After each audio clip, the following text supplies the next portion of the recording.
High বন্ধুরা, তোমাদের কাছে আবার চলে এলাম নতুন একটা ভিডিও নিয়ে। এই যে নতুন একটা ভিডিও নিয়ে তোমাদের কাছে চলে এলাম।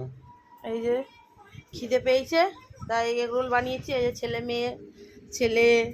মেয়ে এই যে বড় মশাই তোমাদের দাদা ভাই এই যে এগরোল বানিয়েছি, এখন খাবো। এই যে ছেলে মেয়েকে এগরোল দিচ্ছি। নে বাবু নে, এইটা আমার মাঝখানে। এই যে নে বাবু নে এটা নিয়েছি, এটা নয় পুরোটাই গিলবে। এই যে ছেলে খাচ্ছে এগরোল, এই যে মেয়ে খাচ্ছে। পড়ে টরে এসছে বন্ধুরা, ওদের খিদে পেয়েছে তো বলে চলো তাহলে এগরোল বানিয়ে দিই। এই যে আমার আর তোমার দাদা ভাইয়ের খাবো। ঠিক আছে বন্ধুরা, আমরা খাই। চলো আবার কালকে আসবো অন্য কোনো ভিডিও নিয়ে। টাটা, হ্যাঁ রাখি। আমাদের পাশে থেকো এইভাবেই।